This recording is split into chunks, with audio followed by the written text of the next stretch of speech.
بسم اللہ الرحمن الرحیم. شکریہ شیخ صاحب. میں آیا تو آج ای پاسپورٹ کی انوگریشن پہ تھا، لیکن بڑی اور بھی آپ نے باتیں کر دی. میں سب سے پہلے ٹیکنالوجی کی بات کرنا چاہتا ہوں. دیکھیں، دنیا میں ٹیکنالوجی نے جو سب سے بڑا کام کیا ہے، لوگوں کی زندگیاں آسان کی ہے. اور سیکنڈ جو سب سے بڑا کام کیا ہے کہ جو کیپیسٹی تھی آفیشلز کی کرپشن کرنے کی، وہ ٹیکنالوجی کی وجہ سے وہ کیپیسٹی ختم ہو گئی. جتنی بھی آپ ایکسپیریمنٹ کریں، اپنے تجربے سے دیکھیں، تو آج سے 22 سال پہلے شوکت خانم نے ہم نے پیپر لیس اپنا سارا سسٹم کر دیا تھا، اور ساری ہم نے ٹیکنالوجی کی وجہ سے سب کچھ، کوئی گنجائش نہیں رکھی کہ پرچیاں چلیں یا کچھ چلیں جس کی وجہ سے بڑی لیول پہ کرپشن ہوتی تھی. اور اتنا زیادہ فرق پڑا ہاسپٹل پہ کہ ایک دم جیسی آپ نے پیپر لیس ہاسپٹلس کے سسٹم کیے، کرپشن بھی چھوٹی موٹی جو دوائیوں کے اندر پرچیوں پہ ہوتی تھی وہ ختم ہو گئی، ٹرانسپیرنسی آ گئی. اگر کوئی بھی غلطی ہوتی تھی تو وہ 2 منٹ کے اوپر پکڑی جاتی تھی. تو میں نے تب سے سوچا تھا کہ پاکستان کے اندر یہ جو پیٹی کرپشن ہے، دیکھیں 2 قسم کی کرپشن ہوتی ہے. ایک ہوتی ہے بڑے پیمانے میں، مثلا بڑے بڑے کانٹریکٹس کے اوپر کرپشن کی جاتی ہے. مثلا نیشنل ہائی وے اتھارٹی، اس پہ جو کرپشن کی گئی ہے وہ آپ اندازہ نہیں لگا سکتے، جو ملک کو نقصان پہنچاتی ہے. کہ اگر 2013 کے کانٹریکٹس جو نیشنل NHA کے کانٹریکٹ سڑکوں پہ دے رہے تھے، اور 2021 میں 23 کروڑ فی کلومیٹر کم پہ دے رہے تھے، تو آپ خود اندازہ لگائیں کہ کتنا زیادہ مارجن تھا جس کے اوپر پیسہ بن رہا تھا فی کلومیٹر. اور ہم نے جب وہ کیلکولیٹ کیا جتنی سڑکیں بنائی گئی، تو 1000 ارب روپے کی اس کے اوپر سائفن آف کیا گیا تھا. پیسہ سڑکوں سے نکالا گیا تھا، لوگوں کی جیبوں میں گیا تھا. تو یہ ساری چیزیں جیسی آپ ای ٹینڈرنگ کرتے ہیں، جتنی آپ ٹیکنالوجی کا استعمال کریں گے، یہ کرپشن نیچے آ جائے گی ملک میں. تو مجھے اس کی سب سے زیادہ خوشی یہ ہے کہ جو عام ہمارا اس ملک کا جو مزدور، جو سب سے بڑا اثاثہ ہے، جو جا کے باہر محنت کرتا ہے، 12 گھنٹے کام کرتا ہے، اپنی سیونگز پاکستان بھیجتا ہے، اور اس کے اوپر یعنی ریکارڈ ریمیٹنسز آئی ہیں پاکستان میں. 31 ارب ڈالر کی ریمیٹنسز آئی ہیں، جس کی وجہ سے اللہ کا کرم ہے کہ ہم ان مشکل حالات میں، جب تیل کی قیمتیں آسمانوں پہ چلی گئی ہیں اور ہمارا جو کرنٹ اکاؤنٹ بیلنس ہے وہ افیکٹ ہوا ہے اس کی وجہ سے، کیونکہ جب تیل اتنا اوپر چلا جائے ساری چیزیں مہنگی ہو جاتی ہیں، امپورٹس مہنگی ہو جاتی ہیں. تو یہ ہمارے بیرون ملک پاکستانی محنت کش لوگ ہیں جن کی پیسے کی وجہ سے آج ہماری اکانومی سسٹینیبل ہے. تو ان کے لیے جتنی بھی ہم آسانیاں پیدا کریں، ملک کا ہی فائدہ ہے، انسانیت کا بھی فائدہ ہے، کیونکہ وہ غریب ترین لوگ ہوتے ہیں. جس طرح میں نے کہا 12 گھنٹے کام کرتے ہیں، پیسے سیو کرتے ہیں، گھر بھیجتے ہیں، اور میں نے بڑی مشکلات کا ان کو سامنا کرنا پڑتا ہے. ایئرپورٹ کے اوپر بیچارے پھنس جاتے ہیں، پھر جا کے جدھر وہ آفیسز میں جاتے ہیں بیچارے دھکے کھاتے پھرتے ہیں.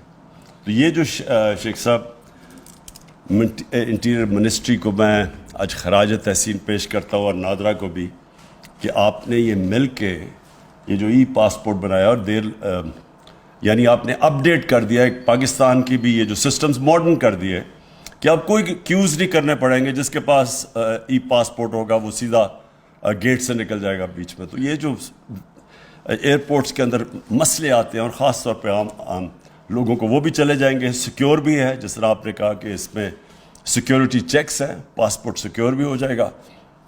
اور یہ جو مجھے اس سے بھی زیادہ خوشی یہ ہے کہ ٹورزم میں یہ بڑا فائدہ پہنچائے گا.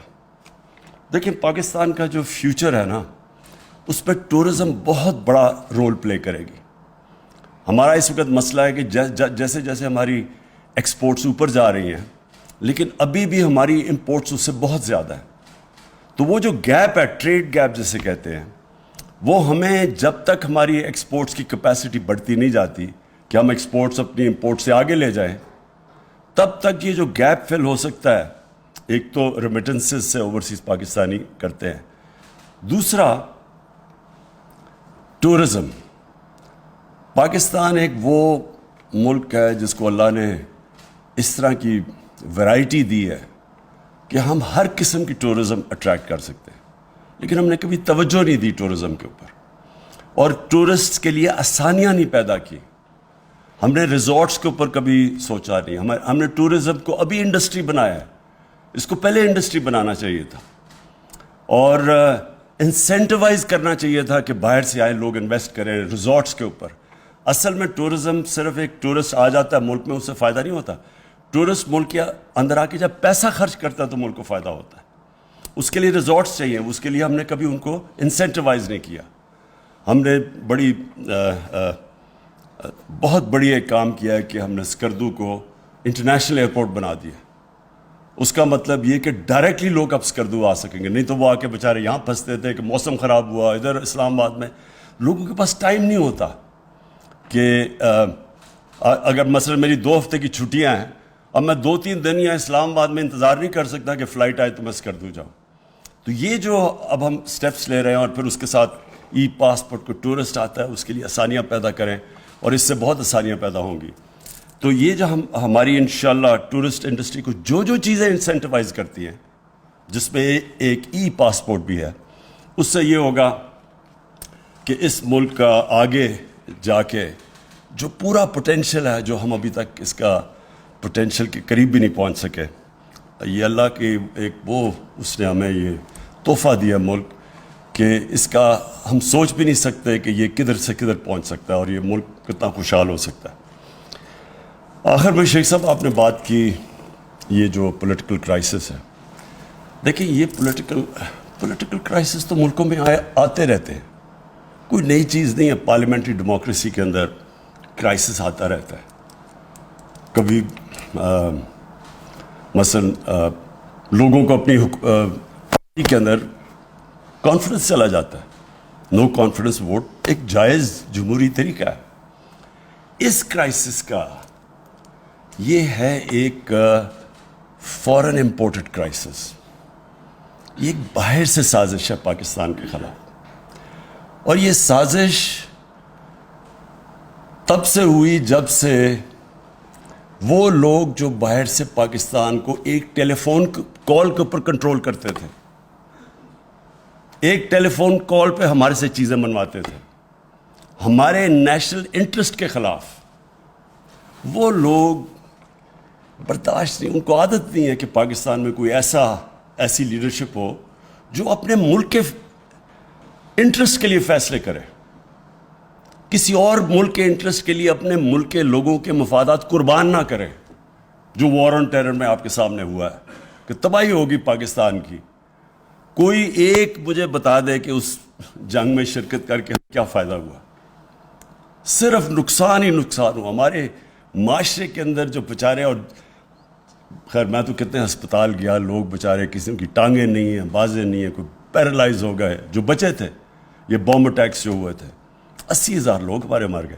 لیکن جو قبائلی علاقے کے لوگوں سے ظلم ہوا ہے، ہم تو دور تھے یہاں، ہمیں تو پتہ نہیں ان سے کیا ہوا ہے.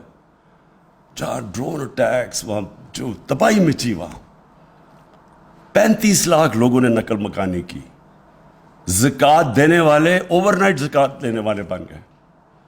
کسی نے نہیں پوچھا کہ یہ کیوں ہوا. یہ سب کچھ ہر چیز کی پوسٹ مارٹم ہوتی ہے، اس لیے کہ ہم نے اپنے ملک کے انٹرسٹ کو قربان کیا کسی اور ملک کے کو فائدہ پہنچانے کے لیے، جس نے اپریشیٹ بھی نہیں کیا. تو اس لیے عادت نہیں ہے ان کو، باہر کے لوگوں کو عادت نہیں ہے کہ پاکستان میں ایسی لیڈرشپ ہو جو اپنے ملک کے مفادات کو آگے رکھے. انڈیپینڈنٹ فارن پالیسی کا مطلب ہوتا ہے ایک فارن پالیسی جو اپنے ملک کی انٹرسٹ کو آگے رکھتی ہے. تو یہ جو سازش ہے، یہ انشاءاللہ میں نے مینشن کیا کہ کہ میرے پاس ڈاکیومنٹ ہے، وہ آج ڈاکیومنٹ میں سینئر جرنلسٹ کو اب دکھاؤں گا. لوگ سمجھتے ہیں نا جی کہ کوئی ڈرامہ ہو رہا ہے، یہ ڈرامہ نہیں ہو رہا. ہم صرف یہ دیکھ رہے تھے کہ ہم اپنے ملک کے انٹرسٹ کو پروٹیکٹ کرنا چاہتے ہیں، اس لیے ہم وہ پوری طرح لوگوں کو بتا نہیں سکتے کہ وہ کن ممالک یا کن یعنی کون سے لوگ تھے باہر جنہوں نے یہ ہمیں یہ جو دھمکی دی ہے. لیکن کیونکہ اس کو شک کیا جا رہا ہے کہ شاید عمران خان کوئی اس طرح اپنی حکومت بچانے کے لیے اس طرح کر رہا ہے، اس لیے میں نے آج فیصلہ کیا. میں ٹاپ پاکستان کے صحافیوں کے ساتھ وہ شیئر کروں گا. میں یہ جو لوگ انجانے میں اس سازش کا حصہ ہیں، ان کو نہیں پتا کہ وہ کتنی بڑی سازش کا حصہ ہے، ان میں سے جو ہماری الائڈ پارٹیز ہیں ان میں سے ایک ایک کو بلواؤں گا، ایک آدمی نمائندے کو بلواؤں گا، ان سے شیئر کروں گا، بتاؤں گا کہ یہ ڈاکیومنٹ ریل ہے. اور میں یہ جو کہہ رہا ہوں نا لوگوں کو کہ بہت بڑی سازش ہے، یہ جتنی میں کہہ رہا ہوں اس سے زیادہ سازش ہے، اور وہ ڈاکیومنٹ کے اندر واضح ہے.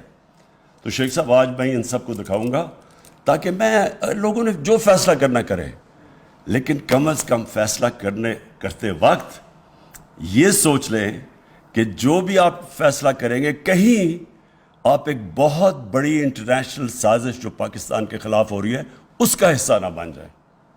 شکریہ.